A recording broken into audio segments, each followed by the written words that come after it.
Bismillahirrahmanirrahim. Alhamdulillah Rabbil Alameen. Wassalatu wassalamu ala khairul mursaleen. Muhammadin an-Nabi al-Ummi wa ala alihi wa sahbihi ijma'in. Amma ba'd, yaqul Allah ta'ala fil Quran al-Kareem. Inna Allaha wa malaikatahu yusalluna ala an-nabi. Ya ayyuha alladhina amanu Sallu alayhi wa sallimu tasliman. Bismillahirrahmanirrahim. Wa la taquluna liman yukatilu fi sabilillahi umwatun bal ayya'un li walakin la tashkuruna. And say not of those who are slain in the way of Allah, they are dead. Nay, they are living, though you perceive it not. And this ayat, Allah subhanahu wa ta'ala is saying to us, do not speak about the people that are slain fi sabilillah. This is a clause that means that their death has to be fi sabilillah, in the way of Allah, not robbery or murder or not aggression to take somebody's land or property, but you have to achieve martyrdom fi sabilillah, in the way of Allah, in the cause of Allah. And so what we're dealing with today, what we've been dealing with in the last week or so, what we've been dealing with is, we want to call it a cult of martyrdom. A cult of martyrdom. Why do we call it a cult of martyrdom? It is because when you die fi sabilillah, in the cause of Allah, it wipes away all of your missteps, it wipes away all your sins. It cleans you up, basically.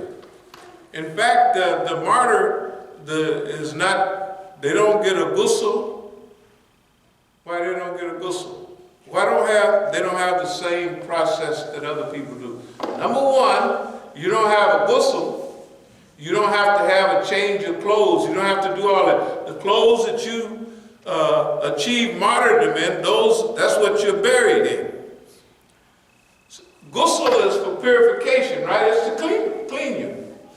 But what is a martyr's life is about is they're not dead. So you don't have to have the same process. They're alive. That's what it says. They're alive. You just don't know how. They are living right now. It's a kind of Barzak, Barzak in between. When you and I, we're going to have to go before the judgment.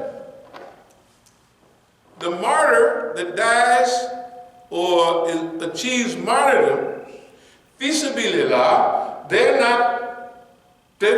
no judgment. They go straight to paradise, right? And Allah asks the martyrs, they just floating around doing what they do, and Allah asks them, what do y'all need? What you want? They said nothing. They said, this is it right here. So you and I don't have to feel sorry. Oh, they're gone. They in better condition than we are. This is what we have to understand. Those of us who claim to be living, we have to understand that according to Islam, according to the Book of Allah, Kitabullah, and according to custom and usage, right? They are alive in another condition. You just are not made to perceive that condition that they're alive in, right? And they don't need any purification. Right? They don't need to be cleansed. Why? Because they're already pure. That martyrdom cleansed them. And there's many hadith that talks about the family. So Allah is asking the martyrs, what can I do for you? What y'all need? Sit down. Then they see that Allah is asking again, So they said, well, we would like to go back and be martyred again. And go back again and again and be martyred again. This is what the Prophet ﷺ said. He was telling the people, just because I'm alive and haven't been martyred, it don't mean that I don't love martyrdom. Because if I'm going the cause of Allah, all I would want to do is to come back again and be martyred again, and back again and be martyred again. And the hadith said that the souls of are in green birds flying around paradise. These are modern times. These may seem like old fairy tales or something like that, but we're Muslims and we believe them. And now you see a visible reality that people really love martyrdom. I want to show you some. They keep talking about what they're going to do with Iran and blah, blah, blah. I just want to show you a few quick pictures. When I was in Iran many years ago, I've been there many times, but you could see the feeling of martyrdom. This is from the imposed war. In this war, they destroyed cities like Khorramshahr, and they had went to Awaz and 70 or 80 miles from the border, 7 kilometers, and they had destroyed many cities. Some cities, they destroyed the whole city. Saddam Hussein, right? Destroyed whole cities, and he was supported by everybody. He had Russian tanks, T-72 tanks, T-54 tanks. He had Chieftain tanks from Great Britain. He had Exocet missiles, right, from France. He had Egyptian pilots, Egyptian technicians, Jordanian regulars, right? Sudanese mercenaries. Everybody was fighting along with Saddam. $33 billion from Kuwait. In those days, that was a lot of money. $50 billion from Saudi Arabia. All of that satellite imagery. Clear-cut pictures of Iranian troops. Where they are, their GPS, their location. Right? And Saddam wasn't able to beat them. Why? Now, we have to use numbers like they really are. It was 1 million people died. You can't imagine 1 million people dying in America. The people would collapse. 1 million people died in those countries. At that time, it was 36 million people in Iran, and it was maybe 28 million in Iraq. They both survived. Look at the numbers. I mean, their capacity, you see all of these pictures, their capacity is just picture after picture. This is what was called the imposed war. Some cities, they rebuilt the city next to it. It's too much trouble to rebuild the city, so they built the city next to that. I'm going to get to the main subject, but this is poison gas. They used poison gas. These people were sent to Europe to be treated as proof that Saddam is using poison gas. They hadn't used poison gas since World War I, but they got help from Germany and Britain to use poison gas on Iranian troops, and they used it. The UN, like now, the UN didn't say that. They didn't say that then. This is some of the hardware uniform that they used to protect themselves from poison gas. The only thing is, if you're on the Fao Peninsula, or you're in Basra, in that area, it's 120, 122, 124 degrees. You can't wear this. They had to take it off. It was so hot inside these uniforms, they took them off. You can see most of these people are young people. In Iran, during that time, during the war, when they had broke down into a kind of a trench warfare, like World War I. They would use different tactics today, but there was a new army. Can you imagine? When Saddam attacked Iran, Iran had plenty of brand new weapons from the U.S., from the Shah's time. They didn't know how to use them. They didn't have an army. They had Pasdaran, Revolutionary Guard, that's it. They had to develop all those institutions to fight. Besiege. The army, the regular army, Pasdaran, all of that they had to develop it.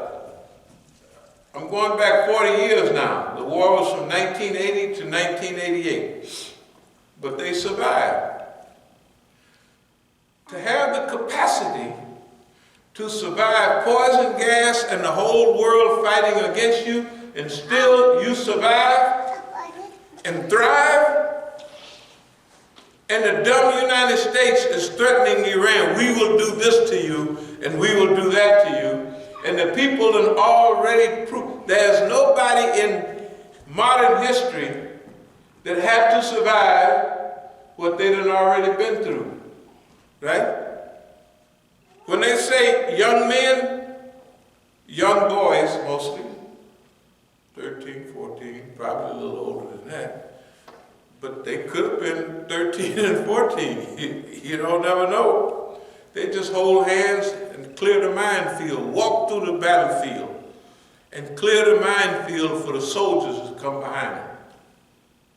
That's why Iran survived. It's called a cult. It's a cult of martyrdom.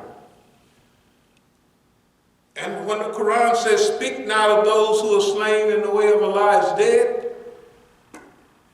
when the Quran and the Hadith speaks about, especially the Hadith, about the purification of the martyr, you can see it because martyrs they're not washed. They don't take those clothes off. That blood is a witness for them. It cleans them, that they're purified. I want you to look at what's going on in Iran right now. What's going on in Iran is very simple. They said we want to stop that Iranian influence in the Gulf. We want to make them behave. That's what they say. These criminals here, I'm not going to talk about America, they're the arch murderers. The stuff that they do, have done, and continue to do is ridiculous. They're declining power, going to other people in the world talking about, we want you to do this. And we want you to do that. Now, in that Gulf War, Iran was all by itself. The only country that didn't fight against Iran was Syria. Can you see why they're in Syria now? And they're there to stay. Why? Because Syria was the only Arab country that was neutral and that allowed Pasdaran to come through and develop Hezbollah, right? I remember the guy that got his hand blew off, Muhtashami, he was the ambassador in those days. Anyway, when you look at the way the world is now, it's different than it was then. In those days, Iran was all by itself. It was by itself, right? Today we have what's called a strategic alliance. Iran, Iraq, Syria, and even Russia running around. But if you notice in the UN, Russia and China are speaking on behalf. Why are they speaking on behalf of Iran? Because they wouldn't even let Javad Zarif come to the UN to speak, which is the law. That's one of the agreements that they had to sign in order to have the UN headquarters in New York. But they said we ain't had time to process it.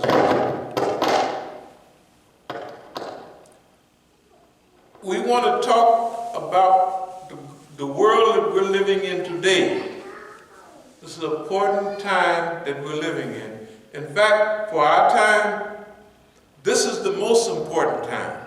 It wasn't the war 40 years ago, 30 years ago, 32 years ago when it finished. It's now. It's right now. There's a separation going on in the world, and we have to understand that. The people aligning before rebellion, before revolution, there's two sides developed, usually. In Iran, before the revolution, they had people going fast back to Islam, right? And then they had people up in the Caspian on nude beaches. In Iran, they just run around up there naked. It was a Shah's time, right? The people were splitting up. The people are splitting up right now around the world. Remember how we used to preach about Saudi Arabia? Saudi Arabia is bad. The triangle of terror, Saudi Arabia, the United States, right? And the Zionist state of Israel. We preached it, we taught it. We don't have to teach that no more. Everybody see it. And all that gangster talk about what they're going to do in the Gulf, they're not going to do nothing. Why they didn't respond? I know that was choreographed, but why they didn't respond? They said, if Iran do anything, I mean a smidget, we're going to wrap them up. My brothers and sisters, I want you to look at the map of the Gulf. We have taught this here for years. Iran is strategically located. Since the war, and nobody helped them at all, they developed their own defenses. Iran is number 4 in the world on drones. Y'all remember it was 2012 that the U.S. sent that big, beautiful drone up and Iran stole it from them? Just read da-da-da-da-da and had it land in Iran intact. They re-engineered it within a couple of months, and they had a whole line of those U.S. drones. The big ones, nice ones, that's a few years ago. That's what they was then. That's 2012, it's 2020, that's 8 years ago. You got to imagine the rapidity of evolution of weapons technology in Iran. Remember, you ain't got nobody helping you, right? You all by yourself and you survive. What are you going to develop? Military. You're going to develop a serious military and your weapons. Now I know Iran didn't do it, but they say the oil installations that was hit last month or so, the Houthis did it, but they just haven't did it again in a while, so maybe it looks like Iran did it, but it was pinpoint accurate, right? Pinpoint accurate. They say they can hit within, if they miss this table, it won't be but right over there. In other words, they can hit anything the size of one of these tables. They can hit that. That's how accurate their weapons are. And they have thousands of ballistic missiles now. So if they shot at America the other night and they missed everything, they missed them on purpose. They missed them on purpose. Why they miss them on purpose? Because the people are jumping up and down. If you wanted to be around in the first part of the revolution and you missed that, look at here. You can hear it and you can see it. That old fervor, Magbag Amerika. They don't say Magbag Shoravi anymore. They say good old Shoravi, good old Russia. Right? They used to say that. But Magbag Israel. And they saying it with fire and enthusiasm. Do you know what it sounds like? Exactly like it sounded like 40 years ago. The same zeal and the same fervor. What happened when they assassinated our brother? Now, first of all, he's there on a peace trip. He's there on a peace trip. He's been invited there to help mediate, to help discuss peace with Saudi Arabia and other people. That's what we hear, and they hear it too. They just don't want to pay attention. Why did they martyr him? Because they don't want no peace. They don't want no peace in that area. If Saudi Arabia is peaceful with the Islamic Republic, who they gonna sell weapons to? Right? The dumb Saudis is buying all the weapons, but guess what? Everybody in the Middle East now is paranoid about U.S. stickability. If we get in trouble, y'all gonna stick with us? You don't know what Don's gonna do. Don will tell them, you guys wouldn't last 2 weeks without us. He's talking, the old princess, the dumb princess standing right there with him. It's insanity how this man acts. The other thing is, there's a difference when you're fighting a war by yourself and a difference when you have strategic allies. Iraq is an ally of Iran. I mean, up close. All of the big ulama, especially the Hakim family and all of them, they lived in Iran. I used to visit them in Iran. They lived all during Saddam's time. That's where they was living. The whole organizational structure was there. All right? So Iraq, do you know when the so-called Sunnis was fighting against the British Empire in 1920, you ever heard of Sykes-Picot and all that? Do you know who fought right along with the Sunnis? The Shias, Najaf and Karbala. They fought right along with them. Right? Okay, when you take Iran and Iraq, technically,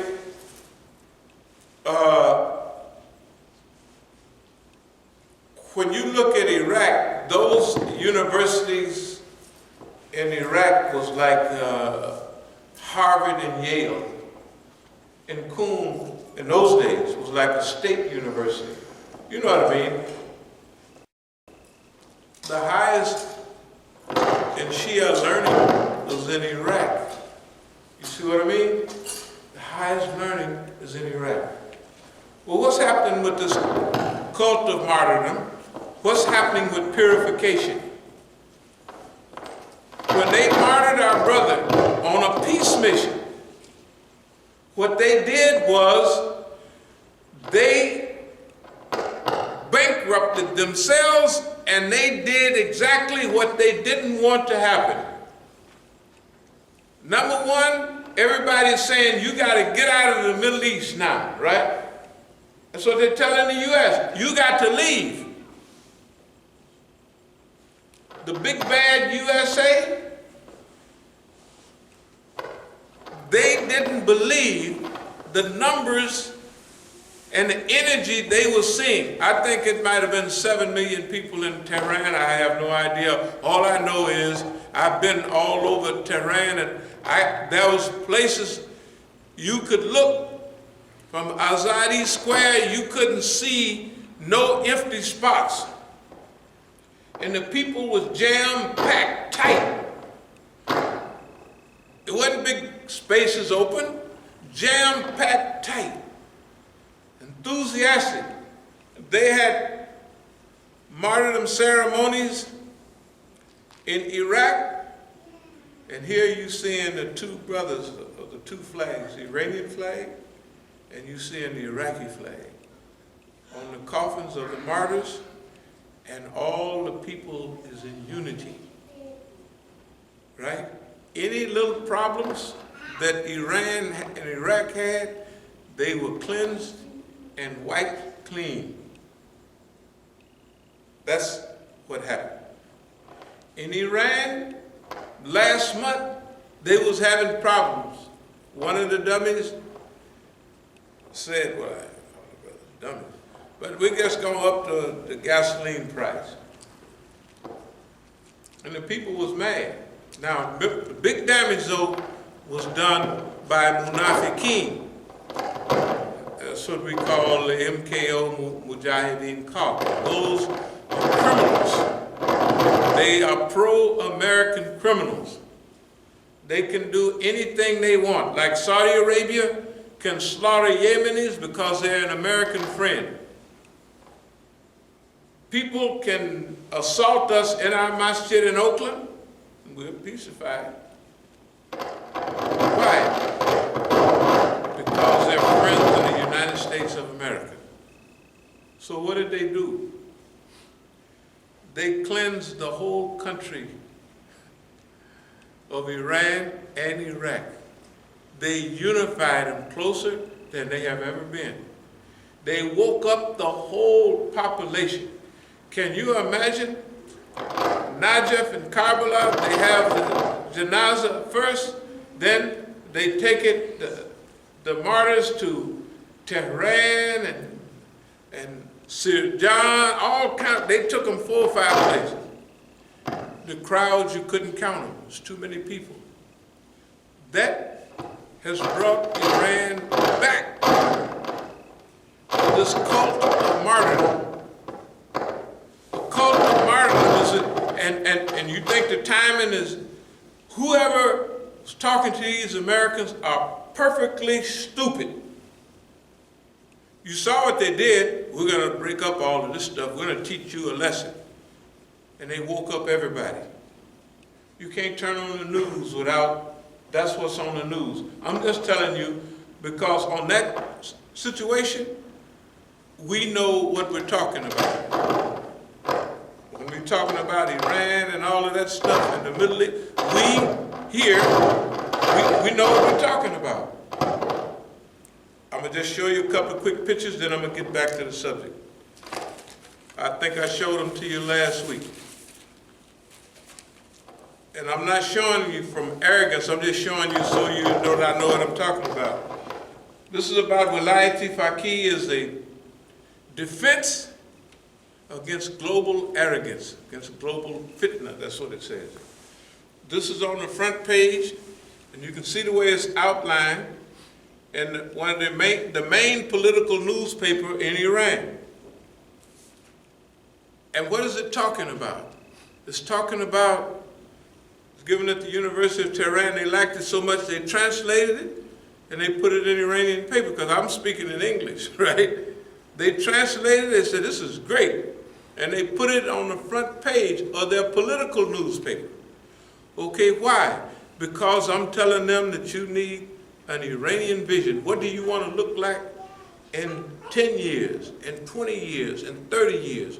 You have to have a picture of what you want to look like, what you want to be like, right? Then you have to organize all of your, at that time, this was 4 years ago, 3 years ago, before, we believe that you have to have clear-cut unity. What do we mean?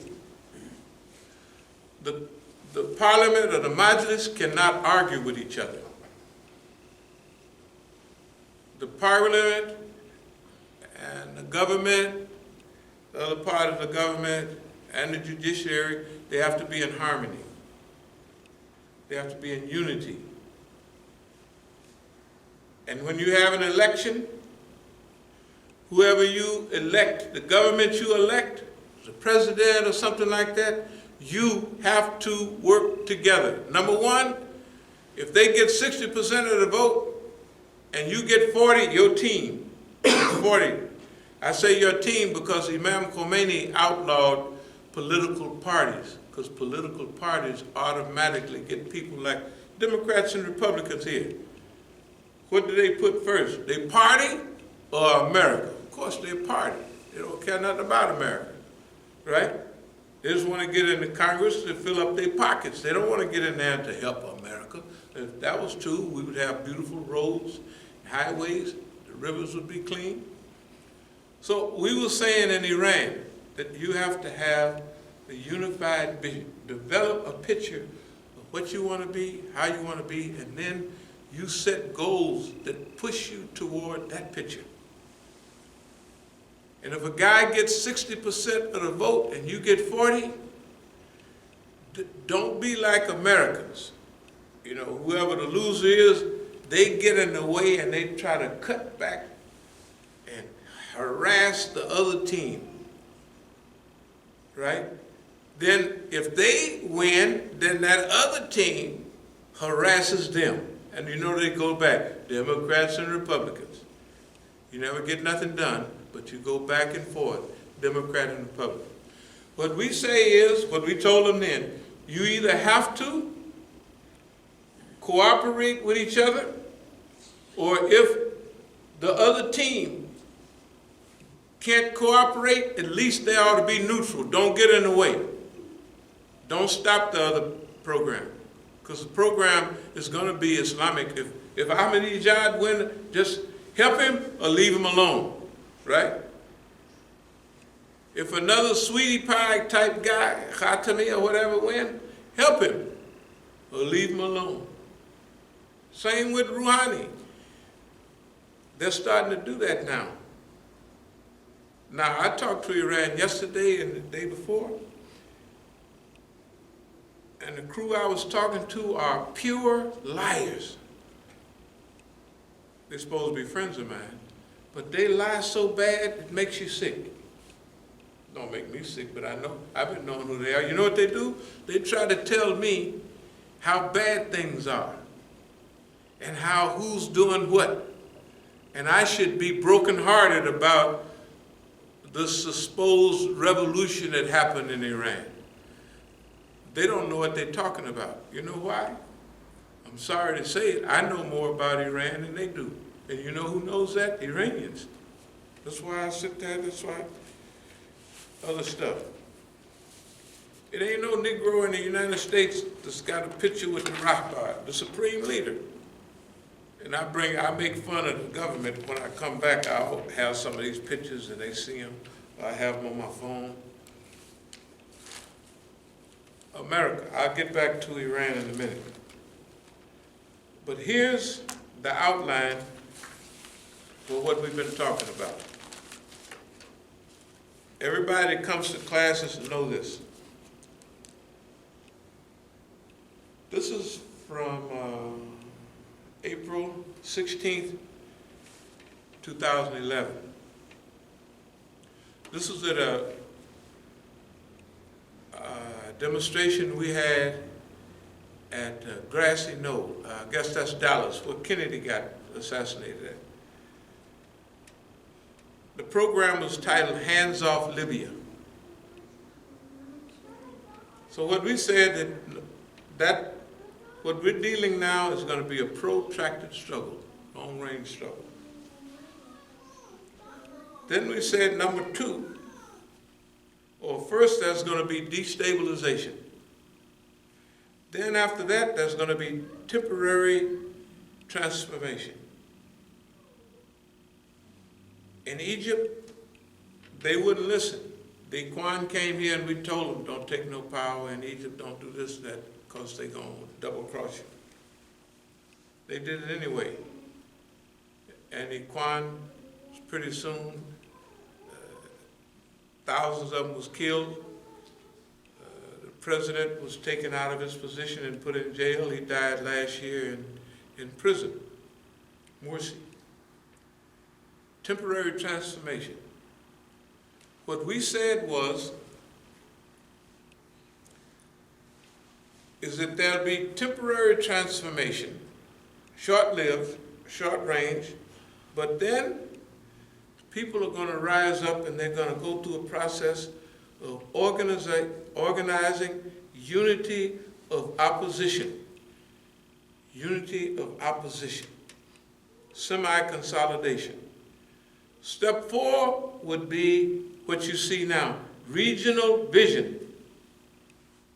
It's regional vision. Now, ain't no white folks said it, ain't no Iranians said it, nobody said it. This is what the Negro said.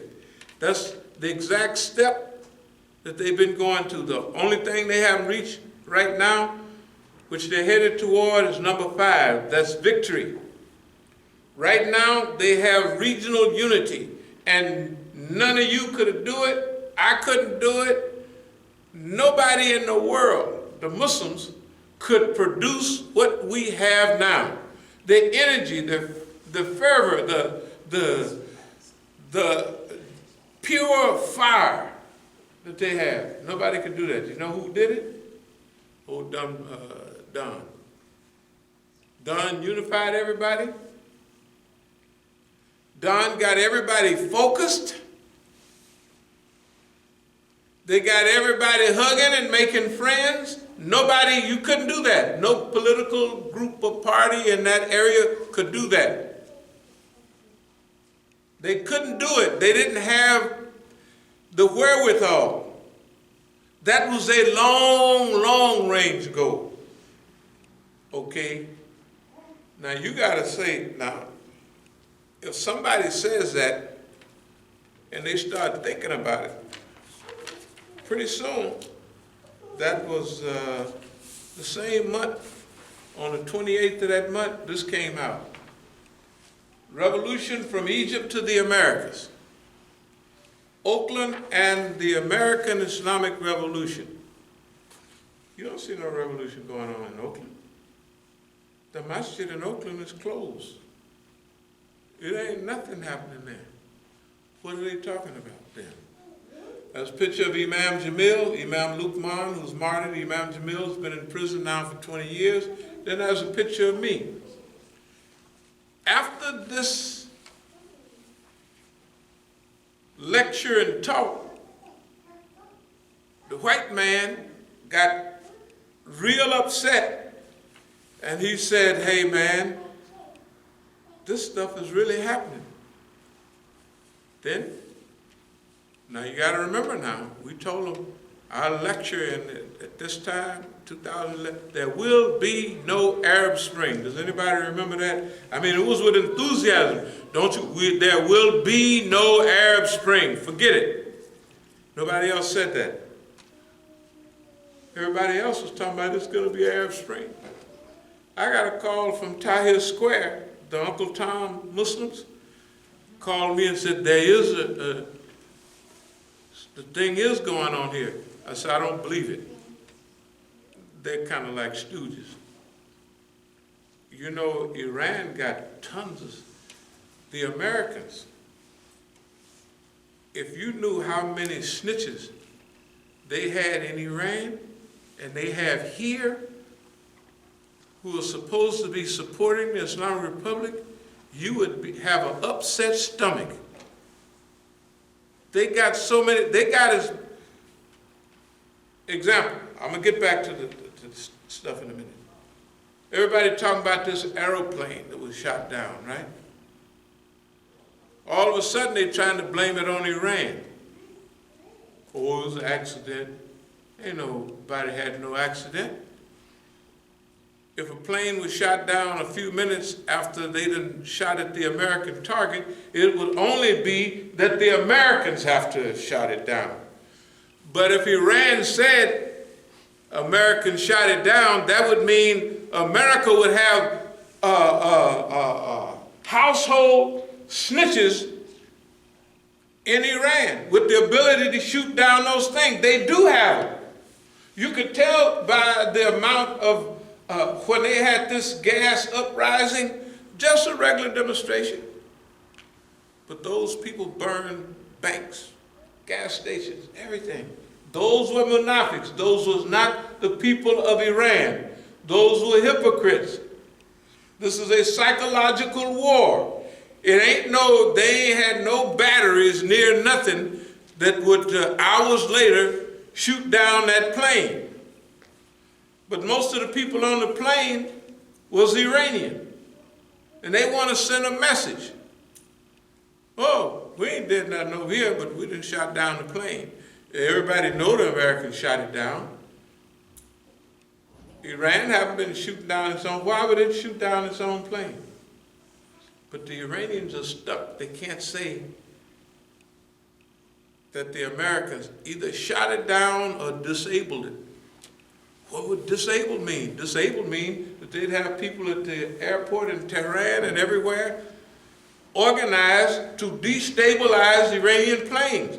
The Iranian government can't say, man, we got snitches and stooges everywhere. That's the reason we fully support it, and we know it's going to last. You know why? With all of that fitna that they've had, you can see Allah's hand over that revolution. Because it's just like us. We get so much fitna, it's got to be Allah looking out for us. Because we ain't got enough wherewithal to protect ourselves. It's 10,000 fitnas that we don't even see. Allah just knock them out of the way for us. And we just get the little day-to-day fitna that kill everybody else, of course. It ain't nobody in America that's dealt with what we've been dealing with for 40 years. The reason we get this fitna is because we've been supporting the Islamic Republic all of those years, and real and genuine. 98% of the Negroes that was up next to the Islamic Republic was tattletales and stooges. Then, I ain't gonna say now, but I mean, you take it. Why did I know they wasn't no good? Because we was all Negroes, and they would tell me, yeah, we're gonna hustle these Iranians, because they thought, well, this is a Negro, he's just like me. He ain't really here to help nobody. He here to get paid or to get this, that, and the other, right? That's what they was thinking. We all in LA, everywhere you go. Houston, don't make no difference. They was all, everything that the Islamic Republic gave them Negroes, they blew it. Big shops, big stores, all kind of stuff to help the movement, right? And they urinated it out. Every last one of them. And they was, I know they wrong because they was, yeah man, we're gonna do this, we're gonna do that. They're telling me who they are. I said, oh yeah, okay. I didn't say, man, I ain't getting involved in that. I just knew who they was. When I told the Iranians years later, they didn't act like they didn't believe it. They not only act like they didn't believe it, but technically they knew it, because the ones that was left here, most of them was pro-American. That's why it was over 5 years ago in Denver, we told them, this is the big conference that they have, we said, we taking over the defense of the Islamic Republic in America. In other words, it's our job. It's not the Iranians' job, because most of there's something wrong with a lot of our brothers. Absolutely wrong. There's something wrong with them. That's all. We're not saying they're all snitches and polices, but the head down at the Daftar told me 25 years ago, they said, Imam Musa, they've been very effective with us, the FBI. And he just kept on talking like he hadn't said it. But I knew what he meant. Most of the people here, that was then, was tattletales, stooges, and snitches. I know how vulnerable they are. They've sent people from Hong Kong, old friends of mine, professors, to tell me how bad Iran is. We used to travel all around the country making speeches and doing stuff. I said, well, what are you talking about? They don't have no further answer. Just that certain people are not too good. I didn't believe him then, and I don't believe him now. The other thing is purification. Just like the body is purified from martyrdom, these martyrs, decades ago, purified the whole, they're going off the steam right, of that 8-year war right now. Because of the ability of the people to achieve martyrdom, right? Because their desire to achieve martyrdom. That's what they're going off of right now. That's what they're dealing with. They're being blessed. Allah subhanahu wa ta'ala's hand is over those people right now. Allah's hands is over those. You can see it. You're talking about classical mistakes. You know, at Hajj, maybe 2.5 million, sometimes 3 million people go to Hajj, right? Najaf and Karbala for the last decades, it's been 20 million people going. In Arba'in, the 40th day, anniversary day of the martyrdom of Imam Hussein, 20 million people, 30 million people going all at one time. Iranians, Iraqis, Pakistanis, Afghanis, right? All of them going, people lining the road, feeding them and taking care of them. You know, it's like a big brotherhood. In our classes, here's what we said about that. We say Allah is getting Ahlul Bayt together and getting them ready. They don't know why it's happening, and the United States don't know what's happening. Just like our saying of Iran got a jinx on America, the Americans don't know it and the Iranians don't know it. It's being jinxed. Do you know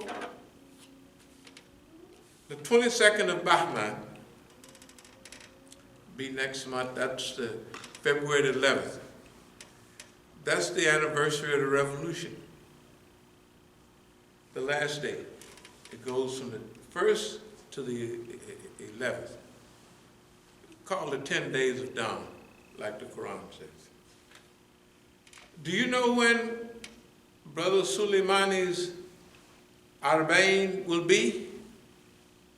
On February 11th, the last day of the revolution celebration.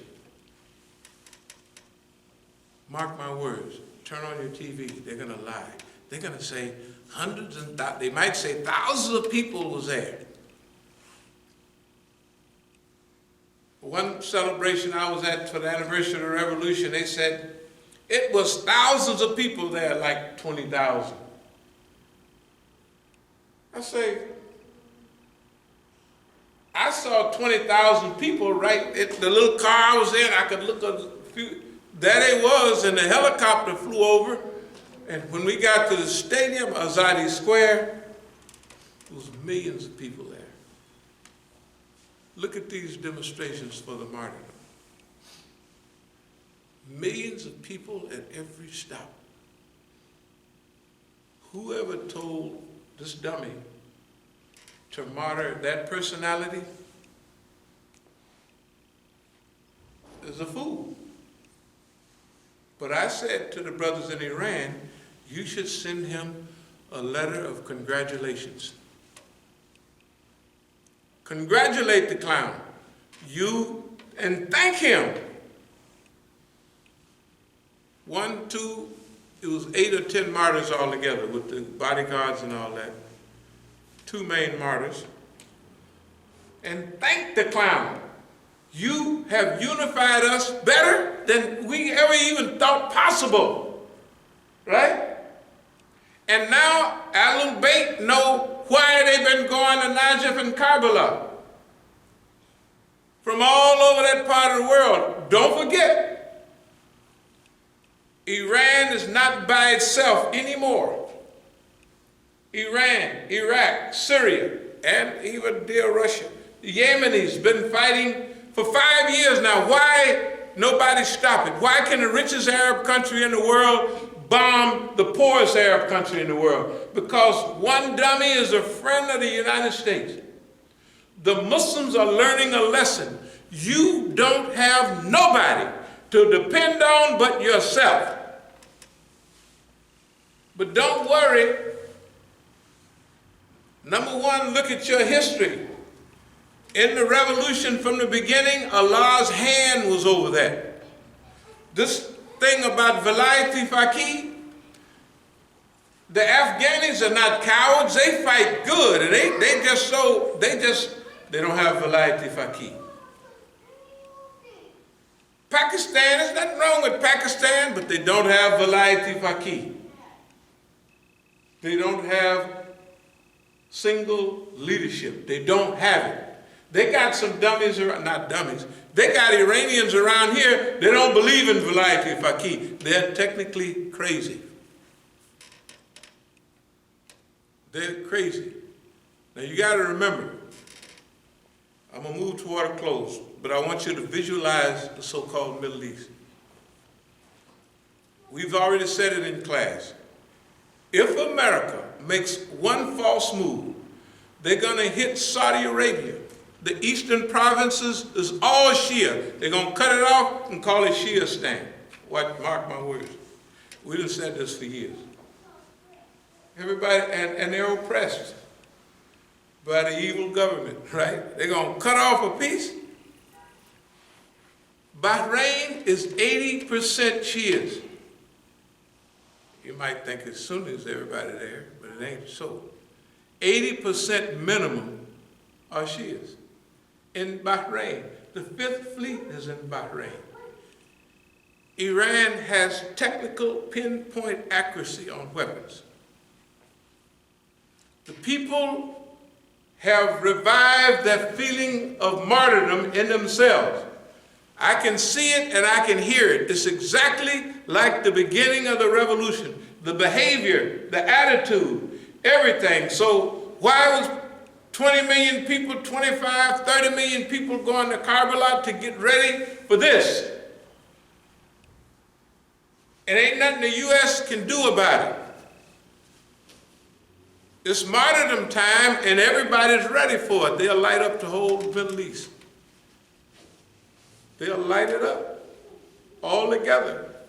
That includes invasions when it's necessary, because they're justified. Remember, ain't nobody been messing with them over here. They've been over there messing with us. Then if you take 30 million, 30% Shias in Afghanistan, 30% in Pakistan, 90% in Iran, 70% in Iraq, I don't know what the percentage is in Saudi Arabia, but they are surrounded over there. The U.S. government can't do nothing. And guess what? It would come to the point, if y'all remember, we said if they keep on scratching Shias, they're going to hit blood. See, if you mess with, Shias are just like all the rest of the Muslims, Sunnis, all of us, they're just all the same. We want to work, go to get a job, we want to get a good education, we want to mind our own business. But if you keep scratching and scratching, pretty soon, hey man, they're going to get tired. Their attitude is going to change. And they're going to get ready for something. The whole system of Shiism is founded on martyrdom. Every imam was martyred. Every hero was martyred. In the hadith, we talked about martyrdom. It purifies. Y'all may not have seen it, but when I was in Iran a couple of times, we went to martyrdom programs. Of course, I didn't see the mothers, they was over here, but the fathers, I saw all their faces. Hey man, they looked like it was a certain look. Other Iranians, maybe they didn't see it, but I saw it. Maybe it's because I was from here. I was looking at a certain attitude, or a certain behavior, a certain character that seemed like the martyrdom of their son or whoever it was had affected them in a way that you could see it if you was looking for it. Okay, that's the way things are now. Now about here, we're here involved in this. We're long distance. We don't have to worry about martyrdom and all that. But there's sweetie pie things that we should do to develop Islamic movement in America. Big time. You say nobody's paying attention. No, it's not ignorant. They're not paying attention at all. All the big Negro speakers, they not talking about this at all, right? They wasn't preparing for it. They don't know nothing about it. In fact, the ones that I know are against it. All their organizations was designed to prevent this. Manna, Anna, all of them. They designed those groups to prevent African Americans having a strong backup in the United States. But remember, when our people are challenged all over the world, and you can see it now, you can't play like you don't see it, right? We have to do our part here. We call it nonviolent resistance, but alternative resistance. That means the churches, the mosques, the synagogue, that's fine. All of the religious community should solve the problems of drugs, alcohol, all of those. You remember Ali Sufa, the people that lived in the masjid in Medina? That's what, it was a place of refuge. People took care of them. That's what the churches should do. They got all these drug addicts, and they got all those people. And the church, the homeless, see, y'all don't know what homeless is here, although this is the capital. If you was in California, see, the weather's better in California. No, if you was out there now, well, this is a warm winter. But imagine living in New York or up in New England in the wintertime, right? And a tent, and the wind be blowing and the water coming in. That's uncomfortable. But if you're in California, I mean, it ain't gonna get no cold. It's gonna be 50, 60, 70 degrees, 80 degrees in some cities, LA 90. It's gonna be comfy. Go watch the news sometime. I'm from Oakland. Long blocks. It looks like those shacks that we used to see in Soweto and all that, you know, with the tin roofs and all that. Mile after mile in America. So, man, this is serious. Who should take them in? Where should they get refuge? The churches. That's what they were built for, right? Remember, in the old days, there was no social structure to help the people. What was it? The churches. Or we got zakat, sadaqah, and infaq from the Muslims, right? That's what the masjid is for. That's what the church is for, to give refuge to the people. Not go down to the government and say, help me out. No. Of course, this is the movement we're working on. The bigger we get, the better we get. Let the government keep their money. You just want to waste the money? Waste it then. We're going to help the people. Here's the only problem. 2, 3 problems. Number one, can you imagine these big Negro churches around here? How do they feel about homeless people hanging out in their church? Not too good. What about the preachers? Now, in Oakland, I talked to the big preachers as friends of mine. We used to all hustle together a long time ago. Yeah, man, It's a nice BMW, the big ones, 7s, 40s, I don't know what they are. They all got them. I said, what if you did work like Jesus did? What if you did your church like Jesus, you know? Help the poor, the needy. Remember the Sermon on the Mount? Blessed are the peacemakers, they shall live. Blessed are the poor. You mean, fill up, this is a response. All them niggas, I mean all them people, that's what they say. I'm just repeating. All them poor, raggedy people in the church, they're gonna bring in mice, they're gonna bring in roaches, they're gonna bring in, and the imams ain't no better. You know, they feel the same way. You mean our wonderful masjid? Remember, in the early days of Islam, the masjid, they had Ali Sufa. They lived in the loft up there. The people fed them. Abu Hurairah, them, all them lived in the masjid in Al-Madinah.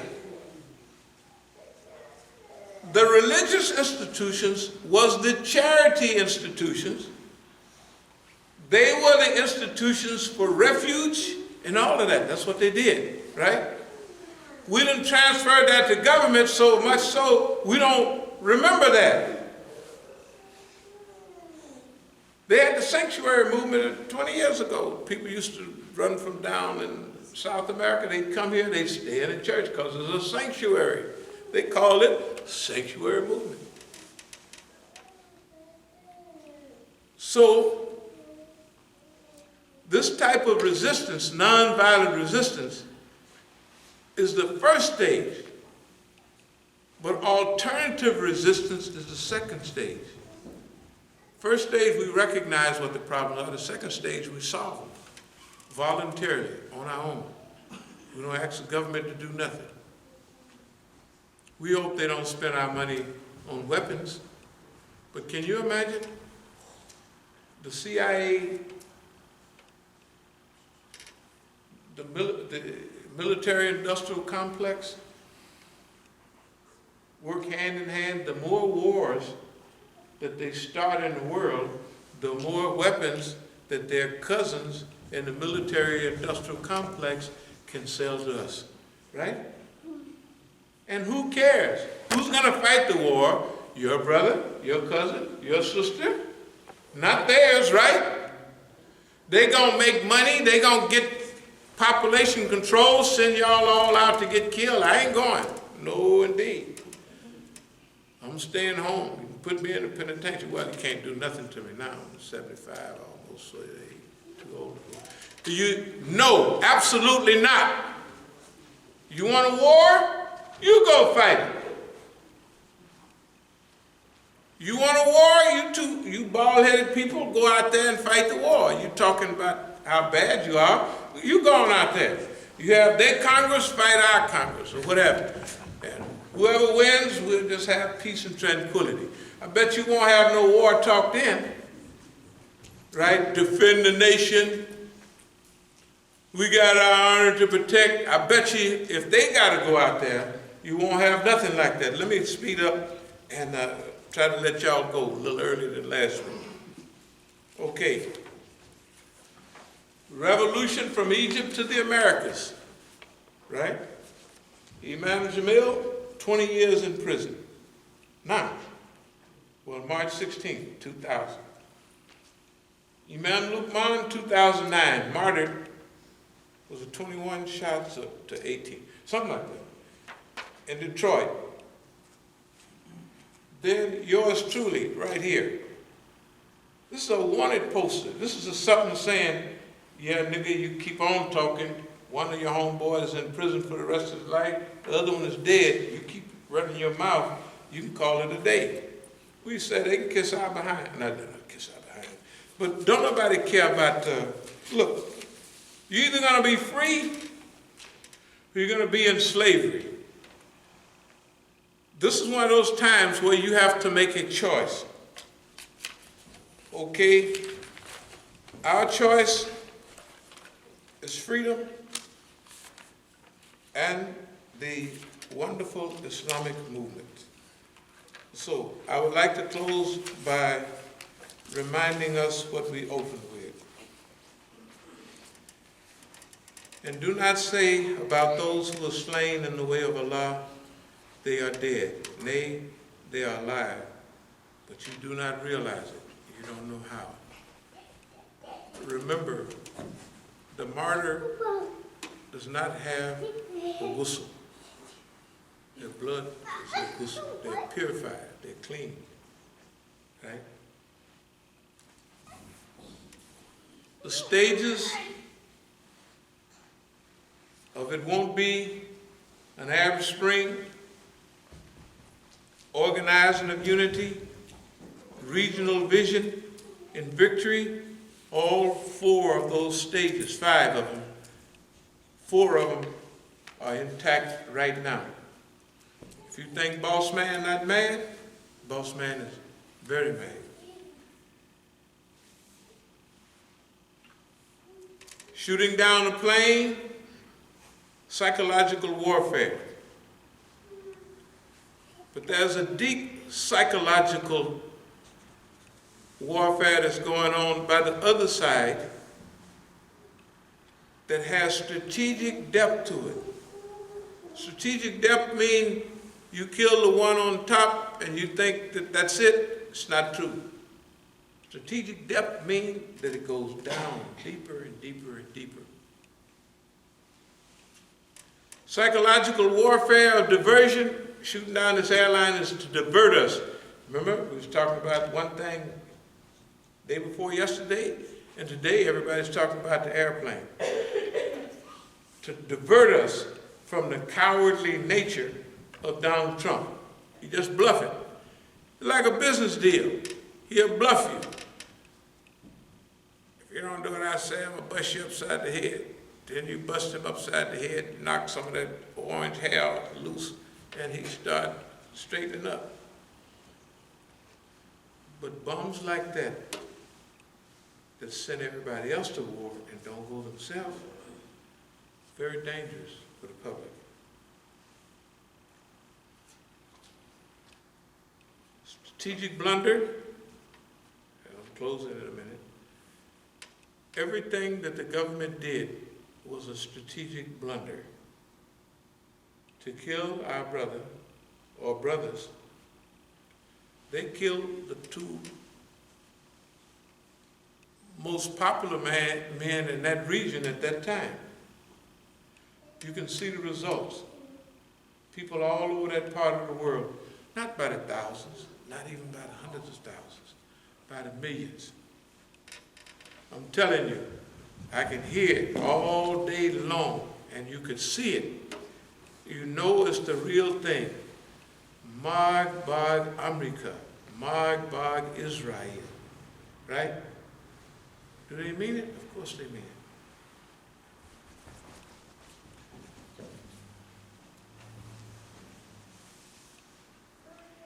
Tafweed and movement and rida and movement. Why do we know it works? Tafweed is when you rely on Allah subhanahu wa ta'ala. It's different, it's a little higher than tawakkul. A little different, but the same thing basically. Tafweed, wafada is when you turn, it's not necessarily planning you depend on, it's not necessarily organizing you depend on, but primarily you depend on Allah to take care of everything. And when you turn your life and your movement and your structure and your organization and your future over to Allah, it's in the most dependable hands. Not your planning and not your organizing and not your structures and stabilities. No, you turn it all over to Allah. And rida is you appreciate and you're happy with what Allah gives you. Those people that achieve martyrdom, You don't have to cry for them.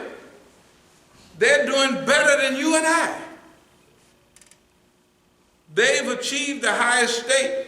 Over here, I'll take one more, two more. Over here, the two men come to the house, the army uniform on, and we just so sorry, you know, so-and-so, Johnny Boy got killed over there in Vietnam.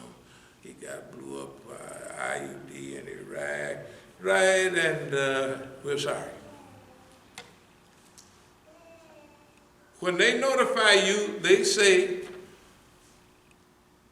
so-and-so have achieved martyrdom.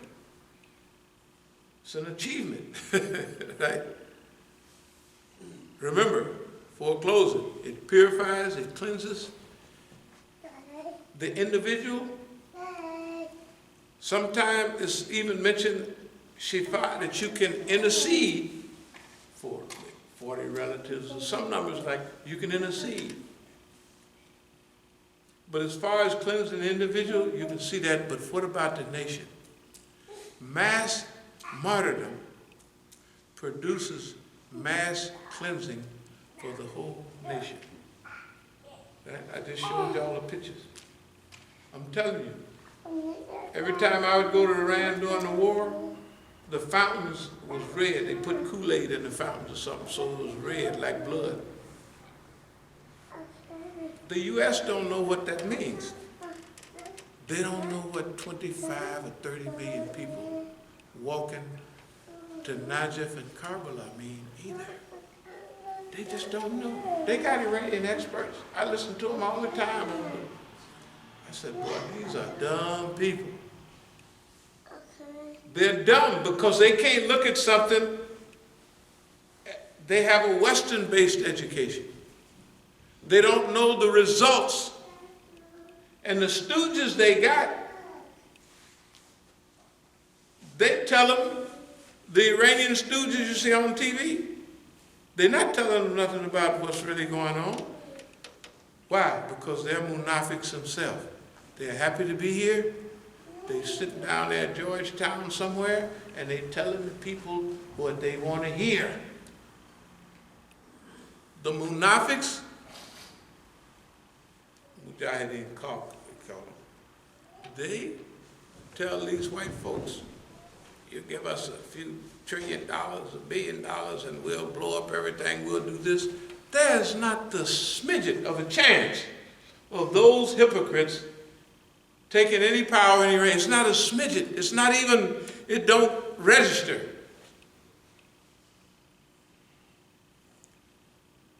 The revolution was founded on martyrdom, I'm telling you.